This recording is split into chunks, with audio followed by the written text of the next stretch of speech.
work in an office, meeting the public, whether it's in person or by telephone, is an important part of your job. It can be pleasant like this.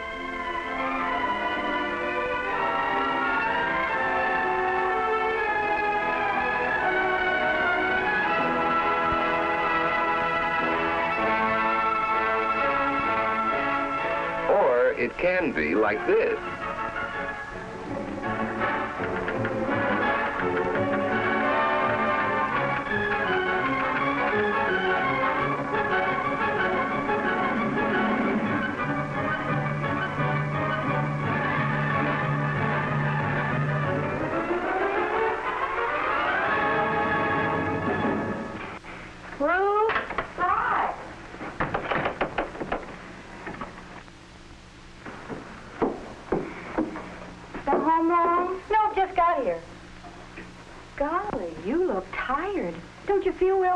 I feel terrible. Oh, what's the matter? You sick? No, it isn't that. I've decided to quit my job.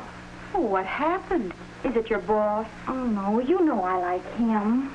Well, then the company. No, the company's all right. It isn't that. It's the people that come into the office. They're so rude and inconsiderate. It's just more than I can take day in and day out. Why, meeting people is the thing I like most about my job. I think it's fun having new people come into the office all the time. Well, Oh, the water's boiling. It was as simple as that. For Ruth, meeting the public was pleasant because she enjoyed people and greeted them with a smile.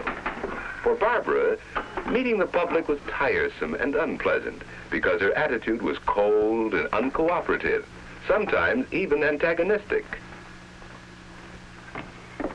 You know, when I first started, I felt like you do, Barb. But I found out how wrong I was. What do you mean? I found out it wasn't really the other people I was seeing. It was a reflection of myself. I was cross with them, they were cross with me. Oh, it's not as simple as all that. You'd be surprised. I found out that if you're nice to people, they're usually nice to you, too. Well, the people in my office are different, and I'm simply not going to stand for it any longer. You're tired now, Barb. I know just how you feel. Let's talk about it again later on. It's no use, Ruth. Really, I've made up my mind. I'm going to start looking for a job tomorrow. I'll set the table. Oh, here, I'll do it. Everything else is ready. Why don't you go in and sit down and rest for a few minutes? No, thanks. I think I will, if you really don't mind. What you need is some good hot food in you. It'll make you feel better. Oh, it's not that, Ruth. I know I'm tired, but it's more than that. A reflection of myself? I don't see how it could be. After all, what do they expect? I've got my work to do. I can't stop and pass the time of day with every person who wants to strike up a conversation.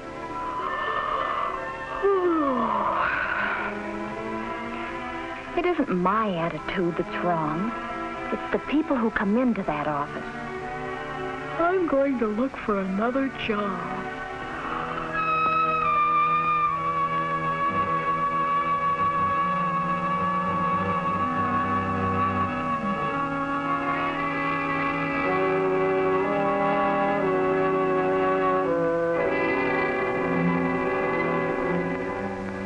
How much longer are we going to have to wait? Mr. Franklin's a busy man. You can't expect to walk right in on him and get a job. I'll bet that secretary's forgotten we're here. Hey, look at all the other people waiting. You see that man?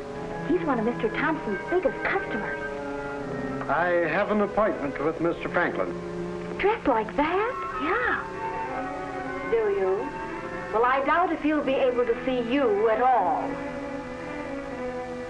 I see. She's brushing him off as though he were a nobody. I guess his shabby clothes have her fooled. I wish she'd answer that telephone. It makes me nervous to have it ring. Well, come to think of it, I let it ring often enough myself.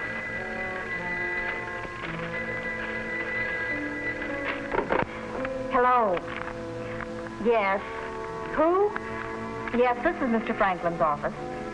No, he's busy. No. No. I don't know who's in charge of that. Oh, yes, I suppose so. If you want to. State 4059. Oh, 95. Well, which is it, 59 or 95? Oh, all right.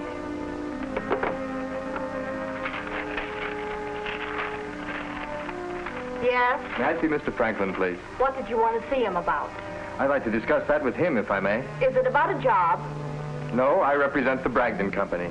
You selling insurance? We're one of your company's suppliers. Well, I'll see if he'll see you. She should really find out what his business is, but not like that. She should do it tactfully. Well, I guess those questions were kind of blunt. And you'd think she'd know who the Bragdon Company is. Mr. Franklin isn't in. He isn't? I said he isn't in. Thank you. He isn't in? Well, then why has she got me sitting here waiting then? I don't think she told that man the truth. Well, I'm going to find out whether she told the truth or not right this minute. Young lady, miss.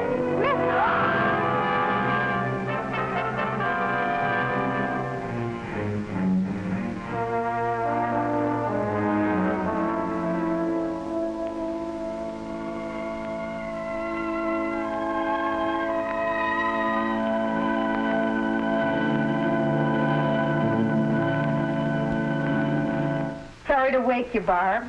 Dinner's ready. Oh, that's all right. I was having a nightmare anyway. A nightmare. I hope it wasn't too gruesome. Help me?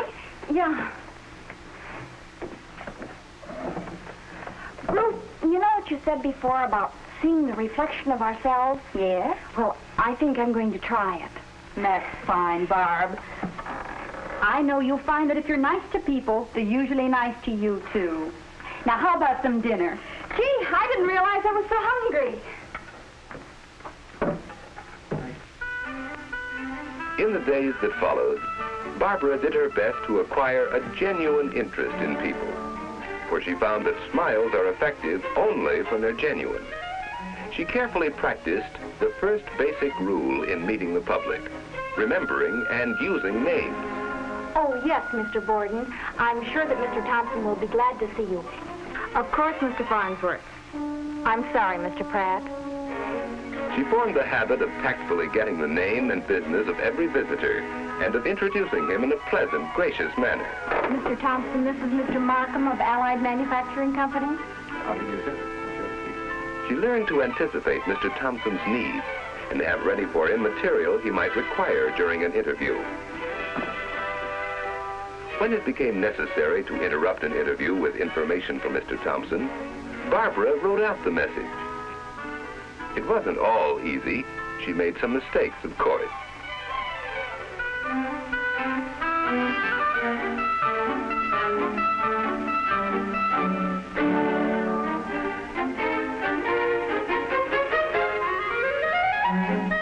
She learned, too, that it's a mistake to argue with visitors. You have an appointment at 10:30. Mr. Thompson should be with you in just a few minutes. Would you mind waiting over there? As different kinds of situations came up, Barbara discovered the proper way to handle them. One of these was the inquisitive caller. Oh, I suppose you girls managed to keep busy. Yes, there's always enough work to do. There's a rumor that the firm closed a big deal with Marshall & Company. Is that so? Yes, a 5-year contract. Know anything about it? I can't say that I do. However, if you'd like to see Mr. Walker, that's No, all. it's perfectly all right. It's not that important. Yes, Barbara learned to be on guard against the visitor who asks too many questions, to handle him tactfully but firmly.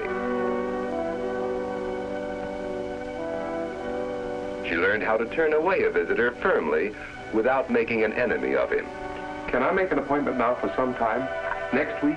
Anytime? I'm free anytime. Well, perhaps I can phone you when an appointment would be more convenient. I have your number. Well, all right. That's fine. Thank you. Thank you. She learned good telephone manners, like answering promptly, using the caller's name. Mr. Thompson's office. Yes, certainly, Mr. Hunt.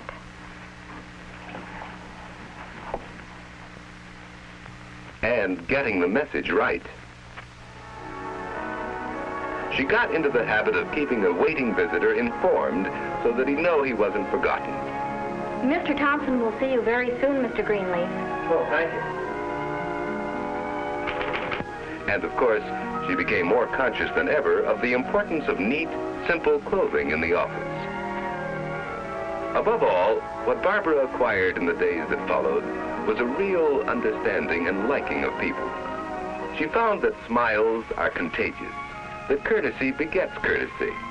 And because of her changed attitude, the duties which had once been a nightmare for her became instead the pleasant and exciting experience of meeting the public.